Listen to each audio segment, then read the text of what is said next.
SSKM সেখানে সম্প্রতি তোমার সঙ্গে দেবলীনার বন্ধুত্ব নিয়ে অনেক রকমের কথা চলছে, মানে সমাজ মাধ্যমে স্ক্রল করলে আমরা দেখতে পাচ্ছি। কি বলবে এই পুরো বিষয়টা নিয়ে?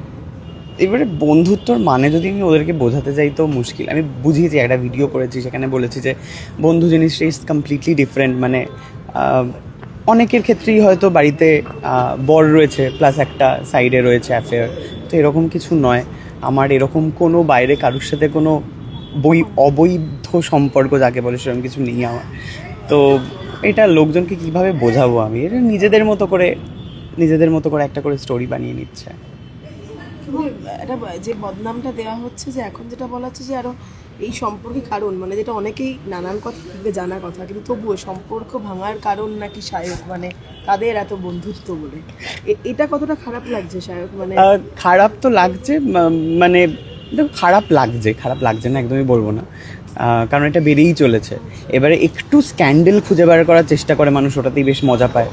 তো সেটাই পাচ্ছে আপাতত, দু এক লাইন কথা লিখে সাথে আমার নাম অ্যাড অন করে ভালো লাগছে ওদের করছে। এবং এরকমও কমেন্ট করছে তোমার সঙ্গে নাকি দেবলীনার সম্পর্ক রয়েছে বলে, এরকম কিছু একটা। হ্যাঁ রয়েছে তো, খুব ভালো বন্ধুত্বের সম্পর্ক রয়েছে, এর বাইরে কিছু নেই। এবং যারা এই নিয়ে কথা বলছে তাদের উদ্দেশ্যে কি বলতে চাইবে?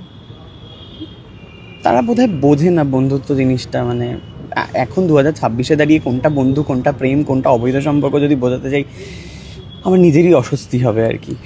হ্যাঁ, আরো একটা বিষয়, তুমি যেহেতু ব্লগ করেছিলে হসপিটালে গিয়ে, সেটা নিয়েও অনেকে এখন মন্তব্য শুরু করেছে। না, হসপিটালে ইটস লাইক ওর পারমিশন নিয়ে। হ্যাঁ অফকোর্স। কি মানে সেটা আর না ওখানে ওর বৈবাহিক সম্পর্ক নিয়ে কাটাছেড়া আছে না কিছু।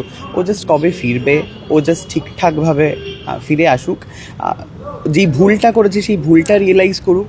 কারণ এই অ্যাটেম্পটা তো মানে পৌরুষের কথা নয় বা আনন্দের কথা নয়, এটা ভুলই যেটা করেছে সেটা খুব ভুল করেছে। সেটা যাতে এই বোধটা যাতে ওর মধ্যে আসে আর যাতে ফিউচারে না করে। আর বারবার বোধহয় সাহেবকে কাট করাতে দাঁড়াতে হচ্ছে, মানে দাদার ক্ষেত্রেও তাই বারবার তোমার দাদার ক্ষেত্রে ওটা ওদের খুবই মিউচুয়াল ডিসিশন, আর দুজনেই খুব বোল্ডলি হ্যান্ডেল করেছে বিষয়টা। এরকম কোনো কাদা ছোড়াছুড়ি মানে আমাদের ঘর অবধিও আসেনি।